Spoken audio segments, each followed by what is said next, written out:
राजेंद्र प्रसादांनीच एक प्रश्न उपस्थित केला की डॉक्टर बाबासाहेब आंबेडकर, आपण आता जे विधानसभा आणि लोकसभेला जे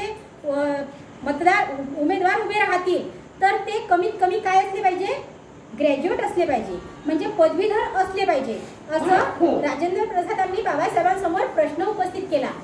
पण बाबासाहेब त्यावेळेस विचार करून उत्तर देतात की डॉक्टर साहेब, तुम्ही म्हणता किंवा आपल्या या येणाऱ्या निवडणुका येथील समोरच्या विधानसभा लोकसभे याच्या, तर तेव्हा जे उमेदवार राहणार आहेत ते ग्रॅज्युएट असले पाहिजे. बाबासाहेब त्यांना सांगतात की आपल्या समाजा म्हणजे आपला हा जो भारत देश आहे यामधला हा जो समाज आहे यामधला 80% समाज हा अशिक्षित आहे.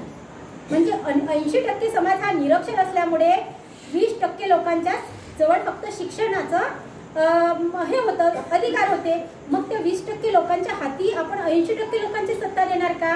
मग ते 20% लोकच फक्त निवडणुकीत उभे राहतील आणि तेच निवडून जातील. मग आपले जे 80% हा जो म्हणजे 80% म्हणजे जास्त लोकसंख्या आहे ना 20%च्या मानाने. मग हा समाज जो 80% समाज जो आहे हा यांचं प्रतिनिधित्व कोण करेल, असं बाबासाहेबांनी त्यांना प्रतिप्रश्न केला. आणि हे पण विचारलं की बा जे सुशिक्षित असतात तेच हुशार असतात का, किंवा जे निरक्षर असतात ते सर्व मूर्ख असतात का, असं बाबासाहेबांनी डॉक्टर राजेंद्र प्रसादांना प्रश्नाचा प्रतिप्रश्न केला. आणि राजेंद्र प्रसादांचा जो प्रश्न होता तो तिथं म्हणजे मोडीत काढला बाबासाहेबांनी. असाच परत एक प्रश्न डॉक्टर राजेंद्र प्रसादांनी आणखी उपस्थित केला की आपण जी लोकशाही पद्धती, बाबासाहेबांनी त्यांना सांगितलं की आपण जी लोकशाही पद्धती स्वीकारलेली आहे, जे स्वीकारणार आहोत, ही लोकशाही पद्धतीमध्ये सर्वांना समता, स्वातंत्र्य, बंधुता आणि सामाजिक न्याय हा एकाच रेषेत मिळाला पाहिजे. म्हणून आपल्याला दुजाभाव करता येणार नाही की 80%चं प्रतिनिधित्व फक्त 20%च करतील. आपल्याला हा जो 80% अशिक्षित वर्ग आहे त्याला सुद्धा आपल्याला प्रवाहात आणावं लागणार आहे. अशा प्रकारे बाबासाहेबांनी त्या प्रश्नाची उकल केली. दुसरा प्रश्न राजेंद्र प्रसादांनी ठेवला की आपला हा जो भारतामध्ये हा जो समाज आहे या समाजाला आपल्याला स्वसंरक्षणासाठी शस्त्र बाळगण्याची मुभा मिळाली पाहिजे. विचार करा, शस्त्र कशासाठी असतो? स्वसंरक्षणासाठी तर असतोच, पण त्याचा फक्त स्वसंरक्षणासाठीच उपयोग होतो काय? तर नाही, त्याचा आपण गैरवापर सुद्धा करू शकतो. आता काल परवाचाच जो विषय झालेला आहे बदलापूर मधला, त्या छोट्या ज्या लहान मुलींवर जो अत्याचार झालेला होता त्याचा जो आरोपी होता शिंदे, अक्षय शिंदे है ना, अक्षय शिंदेला त्यांनी म्हणतात पोलिसांची ते पिस्तूल वगैरे हिसकावून घेतली आणि त्याच्या याच्यात त्याला एन्काउंटर करण्यात आलं. म्हणजे बघा, एक शस्त्र जर आपल्या हातात असलं तर आपण त्याचा काय उपयोग करू शकतो आणि काय दुरुपयोग करू शकतो हे आता आपल्या समोरचं म्हणजे जिवंत असं उदाहरण आहे. त्याच्यामुळे बाबासाहेबांसमोर त्यांनी जेव्हा हा प्रश्न मांडला की आपल्याला शस्त्र बाळगण्याची मुभा मिळावी, पण बाबासाहेबांनी त्याचं तिथं पण खंडन केलं की शस्त्र हे जसं स्वतःचं संरक्षण करतं तसं ते संहारही करू शकतो. म्हणजे आताच्या आपल्या या उदाहरणांवरून आपल्याला समजते. आता जर आपण मोहल्ल्यामध्ये राहतो, आपण आपल्या एरियामध्ये राहतो. आता हा जो पूर्ण गौतम नगर आहे इथं आपले सगळे बुद्धिस्टच लोक आहेत, परंतु एखादा एरिया असा असतो तिथं हिंदू मुस्लिम सर्व समाजाचे लोक राहत असतात. जर थोडं जर भांडण झालं आणि प्रत्येकाने जर शस्त्र उपसलं तर काय होईल? वाहतील ना रक्ताची पाठ. तर बाबासाहेबांनी तिथं पण त्यांना सांगितलं की हे जसं स्वसंरक्षणासाठी शस्त्र जसं महत्वाचं आहे, पण त्याचा जर दुरुपयोग झाला तर त्याच्यात संहारही होऊ शकतो आणि आपल्याच लोकांचे रक्ताचे पाठ वाहू शकतात.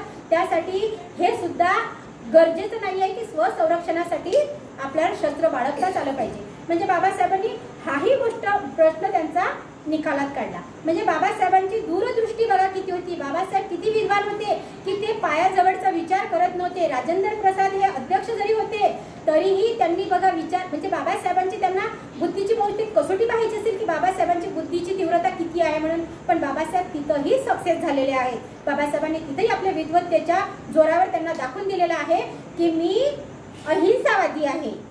म्हणजे बाबासाहेब इनडायरेक्टली जेव्हा बाबासाहेब 4थ्या वर्गात असतात आणि बाबासाहेब पास होतात तेव्हा त्यांना केळुस्कर गुरुजी ते बुद्ध चरित्र देतात, तेव्हापासूनच बाबासाहेबांवर म्हणजे भगवान बुद्धाच्या विचाराचा पगडा बसलेला असतो. आणि भगवान बुद्ध जसे अहिंसेचे मार्गदाता होते तसेच बाबासाहेबांनी तोच वारसा त्यांचा पुढे चालवला आणि त्यांच्या आयुष्याच्या शेवटच्या क्षणापर्यंत त्यांनी तो निरंतर जोपासला. म्हणून बाबासाहेबांनी त्या शस्त्राला अनुमती दिलेली नाही आपल्या कायद्यामध्ये सुद्धा की आम्ही शस्त्र बाळगू शकू म्हणून. अशा प्रकारे 395 कलमे, 8 परिशिष्टे असलेली जगातील सर्वात मोठी लिखित राज्यघटना 1949 मध्ये लिहून पूर्ण केली. आणि बाबासाहेब हे तेव्हाचे एकमेव असे भारतीय होते ज्यांनी आपल्या स्वतःच्या जीवाचं रान करून ही राज्यघटना लिहिली. स्वतंत्र भारताच्या सामाजिक, राजकीय, आर्थिक व सांस्कृतिक अशा विविध अंगी उन्नतीचे अधिष्ठान निर्माण करू शकेल अशी स्वातंत्र्य, समता, बंधुता व न्याय अशा जीवनमूल्यांना केंद्रस्थानी ठेवून लोकहितकारी व देशहितकारी राज्यघटना तयार करण्यात डॉक्टर बाबासाहेब आंबेडकर हे यशस्वी झाले. म्हणजे बघा, आपला हा जो समाज होता सर्व म्हणजे अधिकारांपासून जो वंचित होता, पण भारताच्या राज्यघटनेमध्ये प्रत्येकाला समान असे अधिकार मिळाले आणि म्हणून आज आपण एवढ्या सन्मानाने महिला वर्ग सुद्धा जगत आहोत. हे बाबासाहेबांची एक बदौलत आहे जी आज आपल्यावर, प्रत्येक भारतीयावरती, फक्त बुद्ध समाजाच्या महिलांवरच नाही तर भारतातल्या प्रत्येक पुरुषांवर आणि प्रत्येक स्त्रीवर, प्रत्येक लहान मुलांवर, प्रत्येक मुलींवर बाबासाहेबांचे उपकार आहे ज्याची परतफेड आपण कुठल्याच अंगाने करू शकत नाही. अशी ही सर्वांग सुंदर भारतीय राज्यघटना 26 नोव्हेंबर 1949 रोजी स्वतंत्र भारताचे पहिले राष्ट्रपती डॉक्टर राजेंद्र प्रसाद यांच्याकडे डॉक्टर बाबासाहेबांनी सन्मानपूर्वक सुपूर्द केली आणि 1 जानेवारी 1950 पासून ती राज्यघटना अंमलात आली. म्हणजे बघा, आणि बाबासाहेबांनी ही जी राज्यघटना, लोक म्हणतात की बाबासाहेबांनी एकट्यानेच ही राज्यघटना लिहिलेली नाही, तर त्यांच्या होक्कळ्यात मारण्यासाठी बाबासाहेब जेव्हा आपली राज्यघटना सुपूर्द करतात तेव्हा बाबासाहेब एकटे देताना दिसत आहे. म्हणजे ज्या माणसाने ती तयार केली ती व्यक्ती एवढ्या 3-4 लोकांच्या हातात ती घटना देत आहे. याच्यावरून आपल्याला समजते की बाबासाहेबांनीच भारताची राज्यघटना एकट्यानेच लिहिलेली आहे. म्हणून बाबासाहेबांना एकट्यांनाच भारतीय राज्यघटनेचे शिल्पकार म्हटले जाते. हा त्याच्या मागचा इतिहास आहे. पण काही जे अज्ञानी लोक आहेत, ज्यांच्याकडे अभ्यास नाही आहे, ते लोक म्हणतात त्याच्या मागे काय आहे, त्यांचं अज्ञान आहे. आपण त्यांच्या तोंडी लागण्यात अर्थ नाही, पण आपल्याला माहित आहे की आपल्या बाबासाहेबांमुळे आज भारताची राज्यघटना इथं लागू झालेली आहे. डॉक्टर बाबासाहेब आंबेडकरांमुळे अनेक वर्षांपासून माणसाला माणूस म्हणून जगण्याचा, त्याचबरोबर प्रत्येक भारतीयांना त्याचे मूलभूत हक्क व अधिकार मिळवून देण्यात बाबासाहेब यशस्वी झाले. संविधान शोषितांच्या मुक्तीचा मार्ग आहे. भारतीय संविधान व त्यातील तत्वे भारतातच नव्हे तर आज संपूर्ण जगात सुद्धा मार्गदाता म्हणून त्या संविधानाकडे बघितल्या जाते. म्हणजे बघा, बाबासाहेबांनी भारतासाठी संविधान लिहिलं, पण आज त्याचा म्हणजे मार्गदाता म्हणून विदेशात सुद्धा, बाकीच्या देशांमध्ये सुद्धा आपल्या भारतीय संविधानाची नावलौकिक हे अख्ख्या जगभर सुद्धा आहे. आता येतो मुद्दा, खरा मुद्दा येतो आता. लक्षपूर्वक ऐकण्यासारखा आहे. संख्या कमी होत आहे, ठीक आहे, पण जे आपण ऐकत आहात हा आता खरा मुद्दा आपल्यासाठी आहे, म्हणजे स्पेशली महिलांसाठी. वर्षानुवर्षे रांदा, वाळा आणि उष्टी काढा हे काम कोणाकडे आहे, तर आपल्या फक्त माता भगिनींकडे.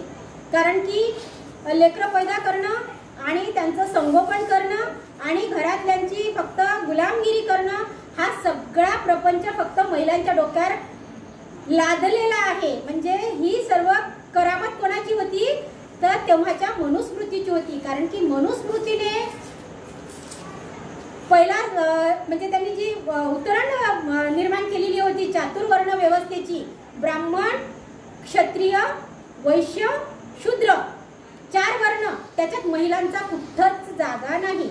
महिलांना तिथं कुठंच जागा नाही. मागे ज्या मुली बसलेल्या आहेत ते कान देऊन ऐका. तुमच्या ज्या स्वतःचं जे चालू आहे ते तुम्ही नंतर, मी गेल्यानंतर सुद्धा तुम्हाला भरपूर वेळ आहे. तुमच्या भविष्यासाठी खूप महत्त्वाचा असा टॉपिक आहे, म्हणून कान देऊन ऐका. म्हणजे रांदा, वाडा, उष्टी काढा याच्यामधून कुठलाच समाज सुटलेला नव्हता. तो मग उच्चवर्णीय का असे ना, किंवा हा आपला जो बहुजन समाज आहे अस्पृश्य, याच्यातला सुद्धा सर्वांना एकाच दोरीत पाहिलेलं होतं. आणि त्यांना म्हणजे सर्वात म्हणजे नीच समाज कुठला, तर अस्पृश्यांपेक्षाही नीच म्हणजे महिला. आज तुम्ही जीन्स घालता, आपल्याला असं वाटतं आम्ही खूप मॉडर्न झालो, पण हे जीन्स घालण्याचं तेव्हा काय तुम्हाला बाहेर उंबरट्याच्या बाहेर तोंड काढण्याची सुद्धा परमिशन नव्हती. तुम्हाला या तोंड फक्त खाण्यासाठीच उघडण्याची किंवा नैसर्गिकरित्या जांभई येते म्हणूनच उघडण्याची फक्त परमिशन होती. बाकी तुमचा कुठंच तुमचा विचार केला गेलेला नव्हता. ही त्या महामानवाची देण की त्या संविधानाच्या माध्यमातून आज आपण वाटेल ते बोलू शकतो. म्हणजे आपण असं वाईट म्हणजे असं काही बोलणार नाही, जे कामाचं आहे ते आपण बोलू शकतो आणि प्रत्येक समाजाच्या कानाकोपऱ्यापर्यंत आपण आपला मेसेज पाठवू शकतो. त्याच्यासाठी बाबासाहेबांनी काय काय खस्ता खाल्ल्या ते आता आपण पुढे बघणार आहोत. म्हणजे कुठल्या जाती धर्माच्या स्त्रीला कुठलेच अधिकार नव्हते. तिला म्हणजे तू फक्त उपभोगाची वस्तू याच्या पलीकडे तिला कुठलंच स्थान नव्हतं. असं त्या मनुस्मृतीच्या माध्यमातून त्या काळामध्ये हे बिंबवलेलं गेलेलं होतं. त्या काळच्या परिस्थितीत जी मनुस्मृती कारणीभूत होती त्यात लिहिलेल्या ज्या जाचक रूढी अनिष्ट परंपरा हे विषमतेची विषारी बीज हे जे सगळं रोवलेलं होतं म्हणजे पेरलेलं होतं हे त्या मनुस्मृतीच्या माध्यमातून पेरलेलं होतं. आणि त्या मनुस्मृतीला जाळण्याचं एक धाडस एक अस्पृश्य समाजातला माणूस करतो. म्हणजे डॉक्टर बाबासाहेब आंबेडकर ते धाडस करतात. हे कशाच्या भरोशावर? त्यांच्या विद्वत्तेच्या भरोशावरच त्यांनी त्या मनुस्मृतीला जाळलं. कारण की त्यांनी अभ्यास केला की खरंच हा जो बाई आणि पुरुष म्हणजे माणूस आणि बाई हे समाजाची दोन चाकं आहे आणि त्यांना दोघांना पण समान असे सारखेच अधिकार असणं गरजेचं आहे. हे बाबासाहेबांनी ओळखलं होतं. पुरुषांना अधिकार दिलं आणि महिलांना अधिकार नाही दिलं तर म्हणजे तो समाज लुळा पांगडा होईल असं बाबासाहेबांचं म्हणजे स्वतःचं एक व्यक्तिगत असं मत होतं. आणि ते आज आपल्यासाठी खरंच तेवढं 100% लागू आहे. म्हणून बाबासाहेबांनी जास्तीत जास्त प्रयत्न केले की माझ्या ह्या समाजातील ज्या माता भगिनी आहे यांना आपल्याला या समाजाच्या प्रवाहात जर आणायचं असेल तर मला पहिले यांच्यासाठी हक्क अधिकार मिळवून कसे देता येईल यासाठी बाबासाहेबांनी प्रयत्न केले. आणि त्यासाठी बाबासाहेबांनी स्त्रियांचे हक्क अधिकार मिळवून देण्यासाठी व स्त्रियांना सन्मानाचं जीवन मिळवून देण्यासाठी डॉक्टर बाबासाहेब आंबेडकरांनी हिंदू कोड बिलाची निर्मिती केली. काय आहे Hindu code bill? Hindu code bill म्हणजे महिलांसाठी एक स्पेशल कायदा ज्याच्यामध्ये महिलांचेच कायदे असतील.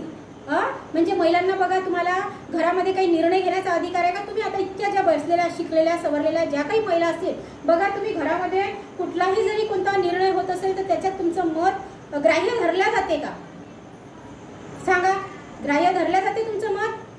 तुम्ही जे सांगाल ते तुमच्या घरात ऐकलं जाते?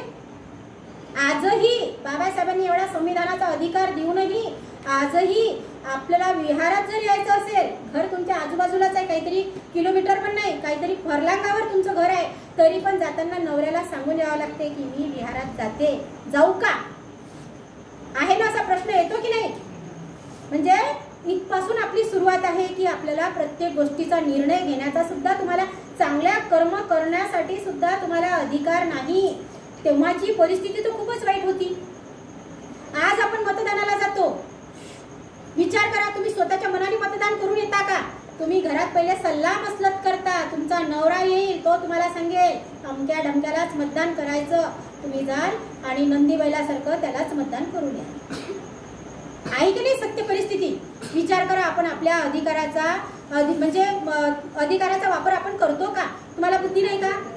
तुम्हाला स्वतःचा डोका आहे तुमचं स्वतःचं धड आहे त्याच्यावर तुमचं हे डोकं आहे त्याच्यात आपला स्वतःचा मेंदू आहे आणि तो विचार करतो. जसा माणूस विचार करतो तशी स्त्री पण विचार करते. मग आपल्याला स्वतःचा मेंदू असल्यानंतरही आपण त्याचा वापर करतो का? स्वतःला विचारण्याचे प्रश्न आहे. मी तुम्हाला जरी विचारत असेल घरी जाऊन तुम्ही स्वतःलाच प्रश्न विचारा की खरंच आपण किती मानसिकरित्या गुलाम आहे. आणि बाबासाहेबांना हेच स्वातंत्र्य पाहिजे होतं की तुम्ही मानसिकरित्या गुलाम नको असायला. तुम्ही मानसिकरित्या स्वतंत्र असणं गरजेचं आहे. याच्यासाठी बाबासाहेबांची सगळी धडपड होती. परंतु ठीक आहे आज आपण प्रयत्न करू की आपण स्वतःला पण मग त्या स्वातंत्र्य तुम्हाला जर मिळालं तर त्याचा गैरवापर सुद्धा होणार नाही याची पण आपल्या माया बहिणींना दक्षता घेणे गरजेचं आहे. नाहीतर काय होईल मग सैराटसारखं आपल्याला थोडंसं स्वातंत्र्य मिळालं तर मग आपण हवेतच उडायचं. हे पण नाही आहे. आपल्याला बुद्धाचा जसा मध्यम मार्ग आहे तोच मार्ग आपल्याला अवलंबायचा आहे आपल्याला रोजच्या जीवनात सुद्धा.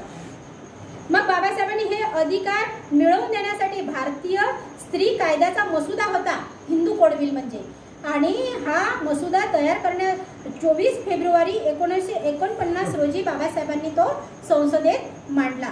बाबासाहेबांनी 4 वर्ष 1 महिना 26 दिवस अतिशय परिश्रमाने हे हिंदू कोड बिल निर्माण केलं. म्हणजे बघा, बाबासाहेबांचं अख्खं आयुष्य प्रत्येकासाठी, प्रत्येकाचे अधिकार मिळवून देण्यासाठीच त्यांनी खर्ची घातलेला आहे. 2 वर्ष, 4 वर्ष, 8 वर्ष, म्हणजे स्वतःसाठी जगणार कधी? आयुष्यातले एवढे वर्ष गेल्यानंतर त्यांचं तरुणपण कुकडे गेलं, काय गेलं, त्याची त्यांना काही पर्वा नव्हती. अशा याच्यात ते आपल्या आयुष्यातले 4-4, 5-5 वर्ष आपल्या म्हणजे महिलांसाठी खर्ची घालत आहे. आणि विचार करा, आपण 1 तास जरी असं काही कार्यक्रम असला तर आपण देऊ नाही शकत. आलो तेव्हा भरपूर संख्या होती, त्याच्यानंतर कमी कमी होत गेली. म्हणजे आपण 1 तास सुद्धा आपल्या आयुष्यातला देऊ शकत नाही. आणि बाबासाहेबांनी वर्षाचे वर्ष आपल्यासाठी वेचले. काय म्हणावं आता आपण आपल्या या समाजात? आहे ना विचार करण्यासारखी गोष्ट. ठीक आहे, मी समजू शकते, एक मी स्त्री आहे, तुमच्या घरातले प्रॉब्लेम मी समजू शकते. कोणाचा स्वयंपाक राहिला असेल, कोणाच्या घरात वाढून वगैरे द्यावं लागते, कोणाचे लहान मुलं असतात. तर मी असं तुम्हाला टोचून बोलत नाही आहे, पण मी एक जनरली विषय हा इथं मांडत आहे की आपण 1 तास सुद्धा समाधानकारक देऊ शकत नाही. बाबासाहेबांनी आपल्यासाठी वर्षाचे वर्ष वेचले. स्वतंत्र भारताचे पहिले कायदेमंत्री असणाऱ्या बाबासाहेबांना वाटत होते की जाती व्यवस्थेमध्ये स्त्रियांचा दर्जा हा अतिशय खालावलेला आहे. म्हणजे स्त्रियांना माणूस म्हणून विचारणाच होत नव्हती की तुम्ही एक माणूस आहे, तुम्हाला भावना आहे, तुम्हाला विचार करण्याची शक्ती आहे. नथिंग. तुम्हाला कुठलाच दर्जा तुमच्याकडे नव्हता. म्हणून या स्त्रियांचा दर्जा उंचावण्यासाठी, स्त्रियांना समान अधिकार प्राप्त करण्यासाठी सर्व जाती धर्माच्या स्त्रियांचे संरक्षण झाले पाहिजे. देशाच्या विकासासाठी प्रत्येक वर्गातील स्त्रीला आपल्या प्रवाहात, सामाजिक प्रवाहात आणले गेले पाहिजे. म्हणून बाबासाहेबांची तळमळ होती. म्हणून बाबासाहेब एका ठिकाणी म्हणतात की मी महिलांच्या सामाजिक म्हणजे प्रगतीवरून त्या देशाची प्रगती, म्हणजे त्या वर्गाची प्रगती मी मोजतो. म्हणून आता विचार करा, आपली प्रगती कुठपर्यंत आहे? मग आपली प्रगती कुठपर्यंत आहे आणि आपण आपली प्रगती करू शकतो की नाही करू शकत? बाबासाहेबांनी तर आपल्यासाठी सगळं पेरून ठेवलेलं आहे. फक्त आता आपल्याला त्याचा वापर आपल्या रोजच्या जगण्यासाठी करून घेण्याचा आहे. म्हणजे बाबासाहेबांनी समानतेचा अधिकार मिळाला पाहिजे. त्या हिंदू कोड बिलामध्ये हिंदू स्त्रियांना घटस्फोट घेण्याचा अधिकार. म्हणजे पहिले काय होतं, माणसांना किती पण बायका केल्या तरी त्याला परमिशन होती, पण बायकोला नवऱ्याने बायकोला कुत्र्या मांजरापेक्षाही वाईट वागणूक दिली तरीही तिला मरेपर्यंत त्याच्या हाताखालीच राहण्याचं, म्हणजे तिच्यावर ते लादलेली एक काय होती, परंपरा होती की म्हणजे तिच्यावर तो लादलेला एक अन्यायकारक असा तो संस्कार होता त्या काळचा की दिल्या घरी सुखी राहा. मग तुला तिथं कधी दावड्या असेल, तुला रोज तो मारठोक करणारा असेल, तुला तुझं म्हणजे कुठलीच त्याच्याकडे अवकात नसेल तरीही राहावं लागेल तुलाच. पण जर आज आपल्याला जो घटस्फोटाचा अधिकार मिळालेला आहे तो बाबासाहेबांच्या पुण्याईमुळे, म्हणजे आज आपल्याला जर वाटलं की नाही मला इथं माणसासारखं जगू नाही दिल्या जात, माझ्यावर खूप अत्याचार अन्याय होत आहे, तर मी याला सोडू शकते. म्हणजे बायकोला सोडण्याचा जसा पुरुषांना अधिकार होता तसा आज महिलांना सुद्धा घटस्फोट घेण्याचा अधिकार बाबासाहेबांनी कायद्यामध्ये करून ठेवलेला आहे. त्याच प्रकारे विधवा मुलींना त्या नवऱ्याच्या संपत्तीमध्ये अधिकार. पहिले काय होतं, नवरा जर मेला तर विधवांना त्या नवऱ्यासोबतच चितेवर चढवलं जात होतं ना. अशी परिस्थिती होती ना की माणूस जर मेला तर तुला जगण्याचा अधिकार नाही, तुझा नवरा मेला म्हणजे तुझं सगळं संपलं, चल हो तू पण चितेवर. परंतु बाबासाहेबांनी त्या विधवांना, ज्या महिलांचं पहिले केस म्हणजे तिचं टक्कल केलं जात होतं, तिला विद्रूप केलं जात होतं, म्हणजे याच्यानंतर तिच्याकडे कुणी असं म्हणजे आता महिला म्हटल्यानंतर पुरुष मंडळी महिलांकडे तर वाकड्या नजरेनं पाहणारच आहे, पण मग तिला विद्रूप केल्यानंतर तिच्याकडे कोणी बघू नये, तिच्यामध्ये स्वतःचा एक न्यूनगंड तयार झाला पाहिजे, ती समाजाच्या समोर आली नाही पाहिजे, अशासाठी तिला टक्कल केलं जात होतं, तिला विद्रूप केलं जात होतं, नाहीच काही तर तिला चितेवर चढवलं जात होतं. पण बाबासाहेबांनी त्या विधवा महिलांना सुद्धा अधिकार दिले. आज जर एखाद्या महिलाचा जर पती मेलेला असेल तर तिला त्या संपत्तीमध्ये सुद्धा अधिकार घेण्याचा जो अधिकार कायदा आहे तो त्या अधिकारामुळे आपल्याला तो अधिकार मिळालेला आहे. संपत्तीमध्ये अधिकार, मुलांबरोबरच मुलींना सुद्धा, वडिलांच्या सुद्धा संपत्तीमध्ये अधिकार. आता बघा, वडिलांची जी संपत्ती असेल त्यामध्ये मुलांना जेवढा अधिकार आहे त्या संपत्तीचा वाट्यामध्ये, तितकाच प्रत्येक मुलींना सुद्धा आहे. तो मुलींचा मोठेपणा असेल की त्या आपल्या भावाच्या संपत्तीमध्ये वाटा घेत नाही, पण काही काही घेतात. आणि मला असं वाटते आपला तो अधिकार आहे, आपल्या बापाने आपल्याला तो अधिकार दिलेला आहे, घेतला तर त्यात काही वावगं नाही आहे, कारण की आपल्या बाप दादाची ती संपत्ती असते. तो अधिकार आपण घेणं आवश्यक आहे. दत्तक घेण्याचा किंवा देण्याचा सुद्धा अधिकार. आता एखाद्या स्त्रीला जर मूलबाळ होत नसेल तर तिला दत्तक घेण्याचा सुद्धा अधिकार बाबासाहेबांनी दिलेला आहे. ज्या महिलेला म्हणजे आपलं मूल कोणाला दत्तक द्यायचं असेल तो सुद्धा अधिकार बाबासाहेबांना महिलांना दिलेला आहे. विधवांना तेव्हा पुनर्विवाह करण्याचा अधिकार नव्हता. बायको मिली तर लगेच तो 8 दिवसात नवीन बायको करायला तयार होईल. 1 नाही, 2 नाही, 3 नाही, 4-4, 5-5 बायका. जुन्या काळामध्ये आपण बघितलेलं आहे, आपल्या आबा लोकांना 2-2, 3-3 बायका होत्या. पण बाबासाहेबांनी महिलांना सुद्धा तुमचं आयुष्य तसं खर्ची न घालता तुम्हाला सुद्धा पुनर्विवाह करण्याचा अधिकार आहे, हा बाबासाहेबांनी कायद्यात लिहून ठेवलेला आहे. त्याच प्रकारे पुरुषांना बायको असताना सुद्धा म्हणजे दुसरी पत्नी करण्याचा जो म्हणजे पुरुषांमध्ये एक काय म्हणतात पुरुष प्रधान संस्कृतीमध्ये तो त्यांना एक स्वतःचं एक हे असते पुरुषसत्ताक पद्धत किंवा आम्हाला 2-2, 3-3 बायका करण्याचा अधिकार आहे. पण बाबासाहेबांनी तिथं पण बंधन घातलेलं आहे की तुम्हाला एक पत्नी असताना तुम्ही दुसरी पत्नी वागवू शकत नाही, आणि जर तसं केलं तर कायद्याने तुम्ही त्याला पोलीस स्टेशनचं तोंड दाखवू शकता, कोर्टामध्ये आपण त्याला ओढू शकतो. म्हणजे असं एक ना